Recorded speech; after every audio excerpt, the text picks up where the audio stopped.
ቀጠሮ ዛሬ ማታ እሁድ 3 ሰዓት ይጀመራልኝ። ሩታም እንግዲህ ማንም እንዳይቀር ብላ ተናግራለች። አብርሽም እንግዲህ እኔ ነኝ የማሸንፍ እያለ ሲጎራ ነበረ።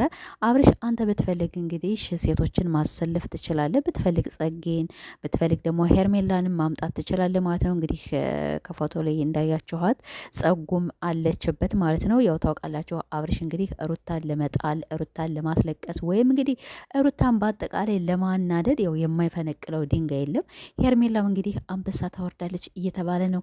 ምንም 10 አንበሳም ብታወርዱ ያም ሆነ ይኸው አሸናፊዋ ማናት? ሩታ ናት። ግን እንግዲህ ደግሞ ዛሬ ነው ትናንትናና ዛሬ ቅዳሜና አርብ ዕለት እንዴት ነው አብርሽና ሩታ ተጣልተዋል። ጌሙ ይቀጥላል ወይስ አይቀጥልም? ቀጠሯቸውን እንዴት ነው አክብረው ይመጣሉ ወይስ ስለተጣሉ እንግዲህ ሩታ ታኮርፋለች ወይም እንግዲህ ሩታ ቀጠሯን ታፈርሳለች የሚል የሁላችንም ግምት ነው።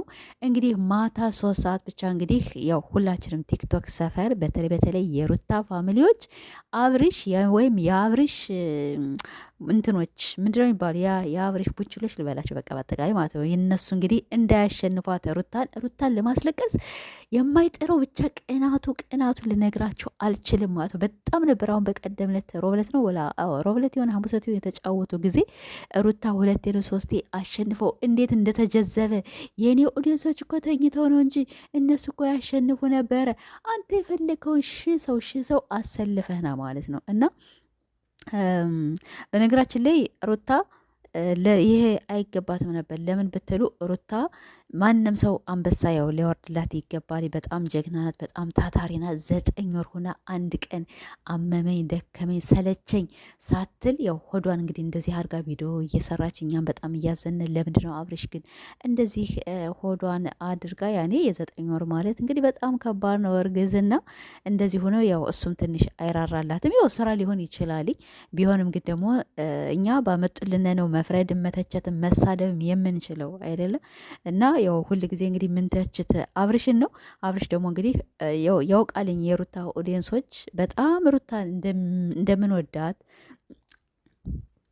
ብዙ ሰው ደግሞ ያው ሩታን በጣም እንደሚወዳት በጣም ብዙ ኦዲየንሶች እንዳሏት ያውቃል፣ ይገባዋል ማለት ነው። የእሱ ያው ቢያንስ እንግዲህ ከመቶ 10% አሉት ኦዲየንሶች፣ ግን ቢሆንም የሩታ ናቸው የሚበልጡ። ያም ሆነ እንግዲህ ዛሬ ማታ እንግዲህ 3 ሰዓት ይጀመራልኝ።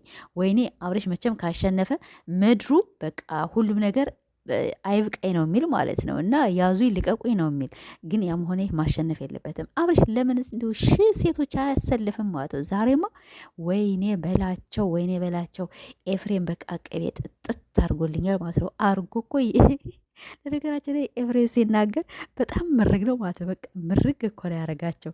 ወላ ሄርሜላን ወይም ወንድሙን ሁላቸውን እንግዲህ እየተሳደበና ካሰማው ወደ ራሱ ይመለሳል ብለን ተስፋ እናደርጋለን። እኔ ግን የጨነቀኝ የጌሙ ነገር ነው። እውነት ጌሙን አብረው ቁጭ ብለው ከተጫወቱ እነዚህ ልጆች የሚሰሩብን ድራማ ነው። አረ ወይስ እንዲሁ ጌሙ ከቀረ ያው እውነትም እነዚህ 2 ጥንዶች ተጣልተዋል ብለን እኛም እናምናለን። እንደኔ ግን ያው አብርሽ በዚህ ነገር ስለማይደራደር ቀጠሮ ስለሆነ ይዟት ይመጣል። እንደምንም ያሳምናታል ማለት ነው። ሩታ ደግሞ እንግዲህ የዋህ ናትኝ በጣም ያኔ ለሰው ትልቅ ያኔ ውለንታ ነው እንደሚባለው እና እንደሱን በቃ የሆነ ሸም ነገር ይዛታል። ሸም ነገር ስለሚይዛት እሺ ነው የምትለው። እና በቀደም እንግዲህ ላይቭ ላይ እንደዚህ እሷ ገብታ መቶሳል። በጣም አጸያፊ ቃላት ነበር ሲናገር የነበረው። በቃ ከኔ በላይ ማን አለ? እኔ ብቻ ነኝ ወንድ። አረባክህ ኧረ እንዲሁ እኔ ቃሉንም አልደግሞም። አቶ እንግዲህ ሁላቸውም ሰምታችሁታልኝና እኔ ባላስረግዝሽ ማን ነበር የሚያስረግዝሽ? አረባክህ ይችን የመሰለች ልዕልት፣ ይችን የመሰለች ቁንጅናውን እሺ ተውት። ሁሉም ሰው ቆንጆ ነው ለራሱ። ቢሆንም ግን ትዕግስቷ ለሰው ልጅ ቁንጅና ሳይሆን በቃ ትዕግስት ነው የሚያስፈልግ በዚህ ሰዓት ማለት ነው። እና ሩታ ማንም እንኳን ወንድና ሴቶቹም ራሱ በጣም ነው የሚሳሱላት። ልንገር ብዬ ነው ማለት ነው። እና እሷን ለመጣልና የእሷን ሞራል በጣም ለማውረድ ብቻ ብዙ ነገር ነው ሲል እኔ እሱን ለተናገረው እኔ እንጃ በጣም ነው ያፈርነ። እና ከዚያ ላይ ላይቭ ላይ እንግዲህ 2000 ሰው ኑሮ ብቻ የሚናገረውን አማርኛ እያወቀ ቢናገር እሴ። በነገራችን ላይ ማናት አንዴ ከናብርሽ ጋር ምናምን ነገር ቪዲዮ ሰርታለች። አሁን እሱ እንዴት አርጋ እንደሰደበችው ወይኔ ወይኔ በላቸው። ሩታ እኮ ዋርዳ ናት። ሩታ አበባ ናት። ምን አይነት አበባ ደግሞ ይላታልኝ? ዋርዳ በቃ የሆነ ሮዝ አበባ ናት። እና ሴቱም ወንዱም ሁሉም ሰው ነው የሚወዳት ማለት ነው። እና አብርሽ ደግሞ የምትናገረውን ቃላቶች ነገሩ ያው ስትናገሩ ዝም ብላችሁ ምርግ ነው የምታደርጉ ማለት ነው። እንግዲህ ከቤተሰብ ይሁን አላውቅም፣ ግን የሆነ ቤተሰብ እየተሳደቡ አይደለም። ያው ከሁለታቸው ከሚናገሩት ከኤፍሬም ሲናገር ምርግ ነው የሚያደርግ እና ዝም ብሎ አንስቶ ነው የሚሳደብ። እና ቤተሰቦች ያም ሆነ ይህ ዛሬ ማታ 3 ሰዓት ማንም እንዳይቀር ሩታ ማሸነፍ አለባት። ቢያንስ እኮ ቡታጀራዎች ማለት ነው ሩታ አዲስ አበባ ስትገባ ማለት ነው እነሱም ሆ ብለው አዲስ አበባ ገቡ። አሁን ደግሞ ሩታ ደግሞ ልትወልድ ወደ ቤተሰቦቿ እንግዲህ ሄዳለች፣ ሁላችንም እናውቃለን። አሁን ደግሞ ሩታ ወደ ቡታጀራ ከሄደች በኋላ ደግሞ እንዳለ ቡታጀራ ደግሞ ገቡ። ለምን አሸን ርዕሳቸው ሩታ ዳታ ታምኔታቸው ሩታ ናት። በቃ ሁሉ ነገራቸው ሩታ ናት። እና ይቺ ልጅ ለምን ነው የምታሰቃዩት ማለት ነው? እና ይበቃችኋል። ባይሆን እኮ እስቲ ሸልሟትኝ።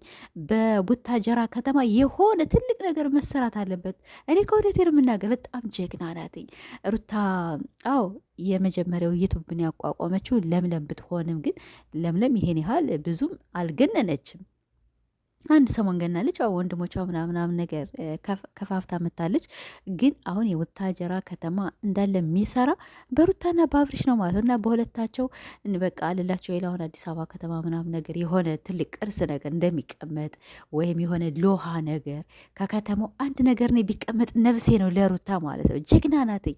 እና ሩታዬን ወድሻለን። እንግዲህ ድል ለሩታ እያላቸው ሁላቸው ዛሬ እንግዲህ ያው ሁላችንም ያው ይዘናቸው እንገባለን በዩቱብ በላይ እና ሁላችሁም እንዳትቀሩ። ሩታ እንደምታሸንፍ 100% እርግጠኛ ነኝ። አብርሽ ደግሞ እንግዲህ ብትፈልግ 100 ሴት አሰልፍ ማለት ነው። በፈለግከውን ሴት አምጣ። ብትፈልግ ሄርሜላን ከጎንህ አርጋት፣ ብትፈልግ ጸጌን ከጎንህ አርጋት። እኛ ምንም አያገባንም ማለት ነው። ምንም አያገባንም። ሩታ የአንድ ሽናትኝ ሩታ የአንድ ሚሊየን ናት። በቃ ይሄን ብቻ ነው የምላችሁ ነው።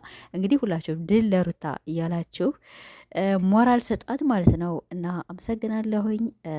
ላይክና ሸር እያደርጋችሁ አበረታቱን።